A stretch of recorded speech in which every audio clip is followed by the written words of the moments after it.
Hello my fiery friends, the Infernoman here with the hottest in budget deck technology. And for today's deck tech, join me once again as we continue to make our way through the Basically series. For those that don't know, this is a series of decks that I put together that will not require you to utilize a single rare or mythic to build. You!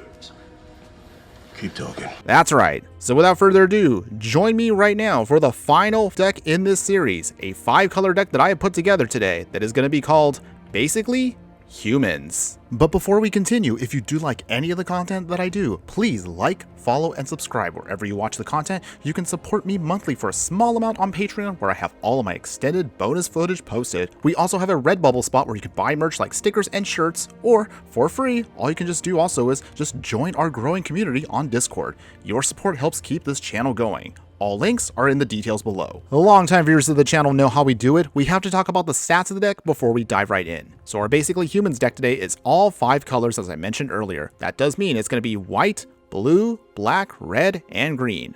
We're looking at an average mana curve of about 2.0, and this is going to be an all creature build, so that means 40 creatures in the deck total, 6 artifacts, and 20 lands. As the name suggests, we're an all creature mid-range aggro style of deck. We will try to do some early game damage, and then we'll have a couple of select creatures that can push out a couple of extra points of damage by pumping up our whole team and hopefully smashing our way to victory.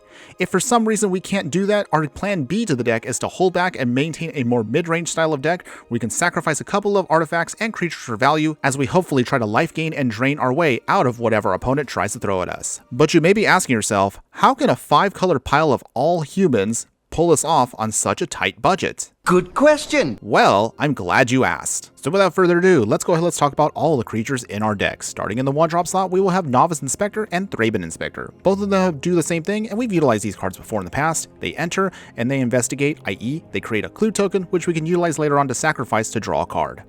We'll also utilize here in the 1-drop slot, Greedy Freebooter here, same thing. We've also utilized this awesome card here. If it dies, it'll scry 1 and recreate a treasure token, which is great for mana fixing in the later part of the game. We'll also utilize Experiment 1 here, which is a card we actually haven't used, so let's talk about this card briefly for a moment. Experiment 1 here is a 1-mana 1/1 Human Ooze with the Evolve ability and also the Regenerate ability.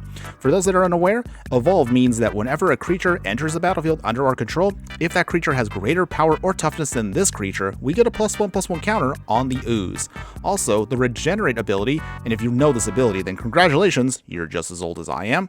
Regenerate is going to be an ability that says, if this creature regenerates, the next time that turn it would be destroyed. Instead, you tap it, you remove it from combat, and you heal all damage on it. Confused? Huh? Hopefully not, because this creature of course is going to help us get through some early game damage, and if we need to, we can use it to protect ourselves maybe from combat and hopefully kind of use it as a pseudo trick if we want to make it shrink down just for a little bit. In the 2-drop slot here, we'll also utilize Coppercoat Vanguard here. Another awesome human for us, gives all of our humans +1/+0 pump and Ward 1. The Ward 1 only just kind of slightly will annoy your opponent, but sometimes that could mean the difference between losing a creature or at least protecting it just for an extra turn. We'll also utilize here Zulaport Cutthroat here. Anytime one of our creatures dies, or if the Zulaport Cutthroat dies, we get to drain our opponent for 1 and we gain 1 life. So this is great for stabilization in case the board gets a little gummed up and we have to sacrifice some creatures for additional value. We'll also utilize Oblivious Bookworm here. This 2-mana 2/3 human wizard allows us to filter through our deck by allowing us to draw some cards and discard some cards at the end of our end step here. Granted, of course, if we were able to put any of our permanents face down, then we can just draw cards straight out, but we don't need to worry about that because our deck doesn't really focus on the manifest ability. And then finally in the 2-drop slot here, we'll also use 3 Tree Mascot. While technically it's a shapeshifter / changeling, it is an honorary human, and it provides for us a very important ability. That 1-mana ability there allows us to fix our mana however we want. Of course, to make sure it's not too abusable, we can only activate it once each turn. Going into the 3-drop slot here, we'll have Popular Egotist here, another one of our awesome cards here that actually provides us a lot of good value in the mid to late game. So let's talk about this card as well for just a moment. Popular Egoist here is going to be a 3-mana 3/2 human rogue, and for 2 mana you can sacrifice an enchantment or a creature. If you do, this creature will become indestructible until end of turn and you tap it. Whenever you sacrifice a permanent, however, target opponent will lose 1 life and you gain 1 life. So this is one of our key pieces here if the board gets gummed up and we just need to kind of slowly ping out our opponent to hopefully close out the game. However, if we want to flip the script and we want to be super aggro here, we can utilize Imodane's Recruiter. We've talked about this card in the past, but one more time, when this creature enters as a human knight, all of our creatures will get a +1/+0 pump and haste until end of turn.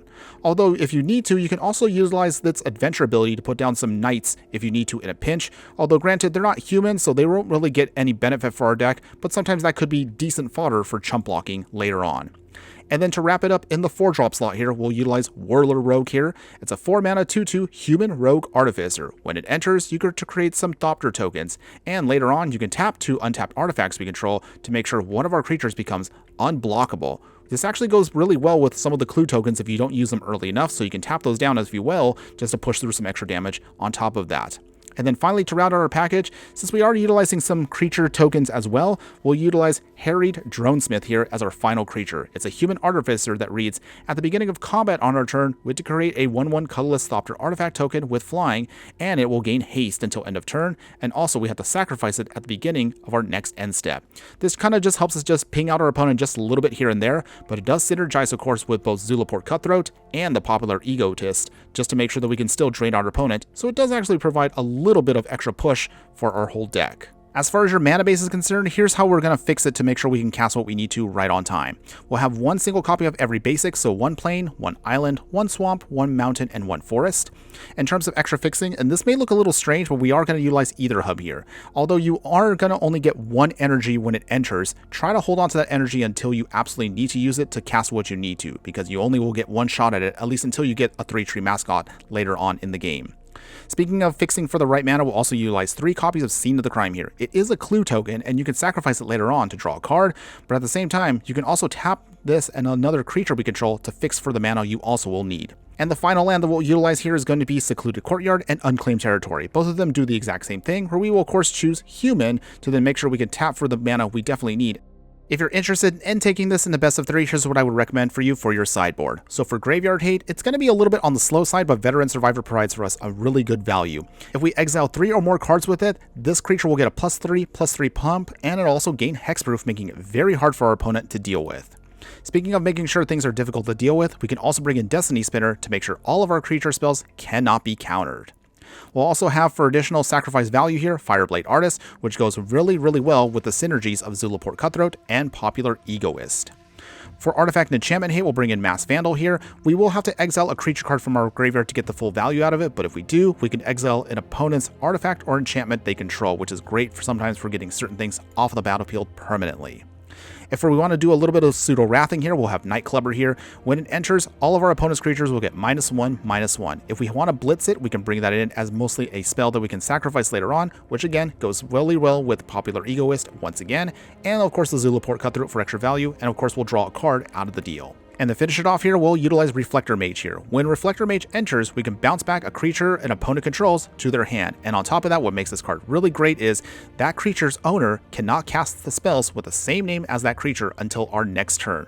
So as long as we can bounce back something that may be a key piece, such as say a Sheoldred, this will be helpful because it prevents our opponent from casting it and buying us enough time to hopefully close out the game against anything they may have. Now, in terms of tips and strategies I can give you for the deck, here's what it's going to come down to. One of the biggest advantages that we have is we are literally an all creature deck, so we don't have to worry too much about fixing for certain things because Secluded Courtyard and Unclaimed Territory alone should be able to get out everything we need.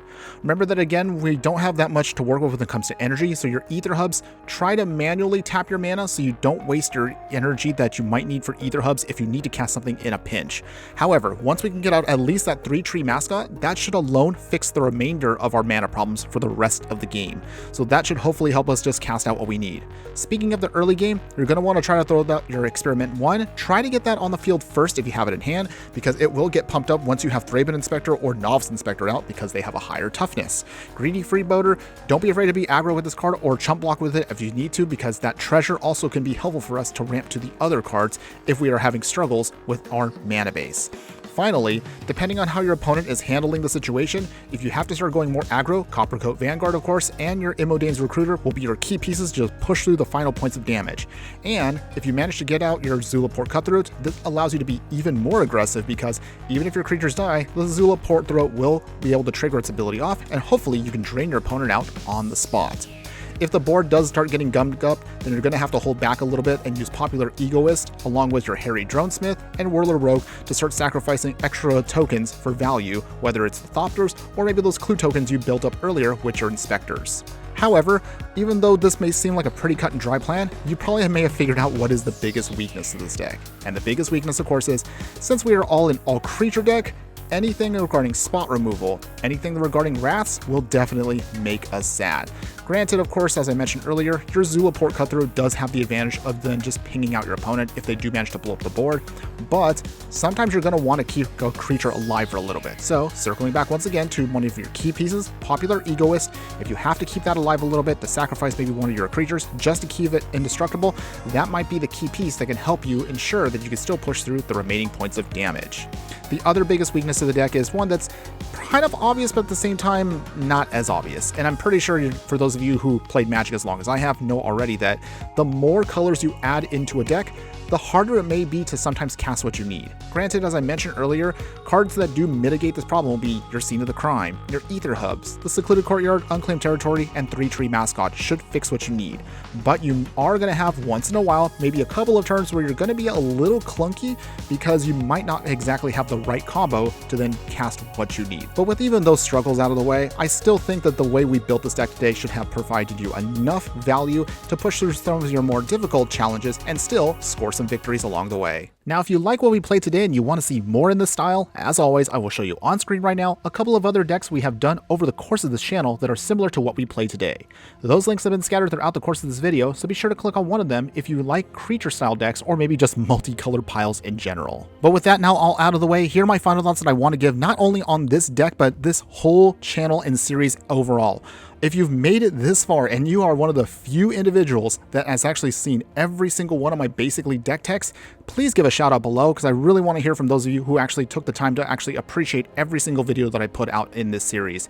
It literally took me over a year to do, so doing it on your own was not an easy task to come up with this many decks in every possible color combination. I did this all because I have a passion for this game and I really want to share it with more people out there, but also at the same time want to make it so that way anybody can afford to still play Magic no matter what your budget may be. But don't think I'm done yet with the Basically series. I am going to circle back to the beginning of this and start doing another series of Basically decks that are focused on the EDH/Brawl format. So leave a comment below if you are interested in seeing what that may look like in the future. But to circle it back to this video, my final thoughts that I want to give are, if you're a fan of creature style decks, if you're a fan of multicolored piles, and if you're a fan of playing a deck that could be super aggro and just do a lot of damage early on, or flip itself into maybe being a defensive deck that could sacrifice a ton of things for value, then I would definitely say, give this deck a try. And I assure you, when you manage to beat down and get a victory against your opponent with a 5-color pile of humans, you're going to have a lot of fun doing so, and you'll be very surprised at how you can pull this off on the budget we had today, and you will definitely not be disappointed. That's all I have for you today. Thanks again for watching, everyone. And just remember that no matter what you do play in the game of life, always be sure to burn bright. Later.